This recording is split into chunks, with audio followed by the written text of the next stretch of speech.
Back to his old job, then Chris Christie's taken on a new one, high-level advisor stumping for Trump.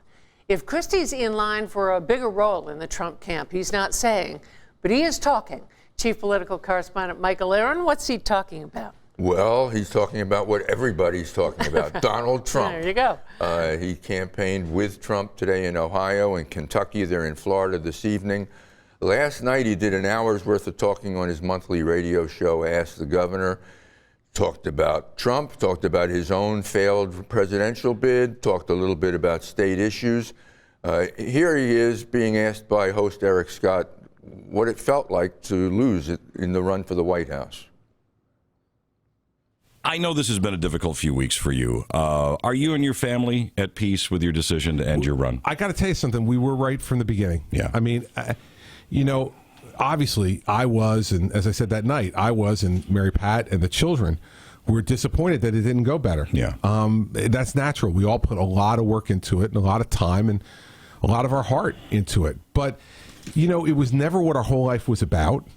And it was not what I've wanted to do my entire life. So, you know, I got back to work. And you know, it's interesting because a lot of the phone calls you get, it's like, you know, you feel like you're at your own wake. People are like, are you okay? Yeah. You know, and people mean it nicely. I mean, you know, most of the phone calls and text messages and emails were all, you know, very concerned, as your question just was, about us. But I have to tell you, we're all fine. Everybody's back to doing what they do.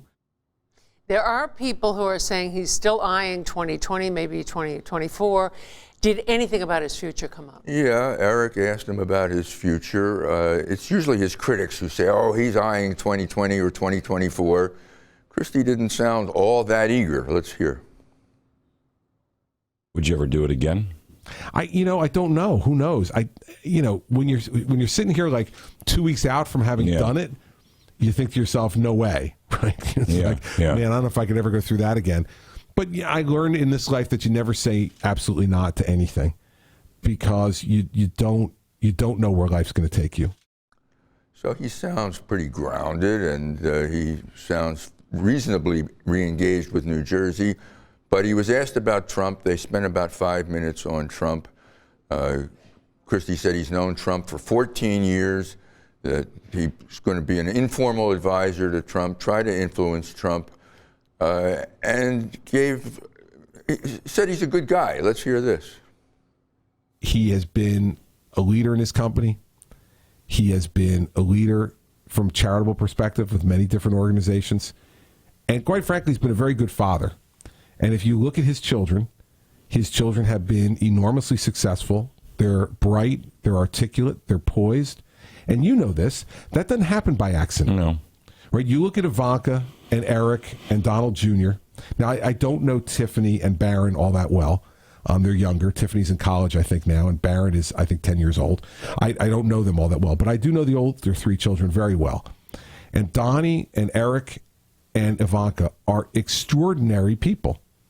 Incredibly successful, incredibly poised, incredibly articulate, and successful. I know as a father, and you know as a father, that doesn't happen by accident. In the meantime, back at the ranch, there are critical decisions to be made here in New Jersey about the budget, roads, pensions. Did any of that come up? Yes, a little bit of news was made last night, I would say. Again, Eric Scott brought up the subject of the Transportation Trust Fund. Christie said he likes rolling back the estate tax, which is linked to the Transportation Trust Fund and to a hike in the gas tax, but he wouldn't go near a hike in the gas tax, at least not last night. Eric came back at him, tried to get him to talk about it. Let's hear this cut. As we sit here tonight, your view on a hike in the gas tax? My view is that the only thing I've heard from Democrats in terms of solving the Transportation Trust Fund is a tax increase. All tax increases must originate in the Assembly. Mm-hmm. So they need to do something. I can't do anything. This fiction that like the governor can fix TTF, I did 5 years ago without new taxes. Mm-hmm. But if their solution, which is all I've heard and you've heard publicly from the Democrats, is a tax increase, well, then they need to step up and put their proposal forward. Now, I find that a little disingenuous because he says any tax increase must start in the Assembly, but any governor can draft a bill and hand it to the Assembly and say, pass this. So he is keeping his hands far away from this presumed gas tax hike. But he did get into something critical to the state yesterday. He nominated Judge David Bauman to fill a long vacant seat on the state Supreme Court. Bauman would have to be confirmed by the Senate. Senate President Steve Sweeney said he won't even consider it because it would put 4 Democrats and 2 Republicans on the court, and he doesn't like those odds. 4 Republicans and 2 Democrats. 4 Republicans, 2 Democrats on the court. Thank you. And he doesn't like those odds. What's Christie's response to that? The governor's office put out a very harsh statement today. Today, the Senate president turns 70 years of bipartisan tradition on its head by failing to satisfy his constitutional duty to consider the nomination of Judge Bauman.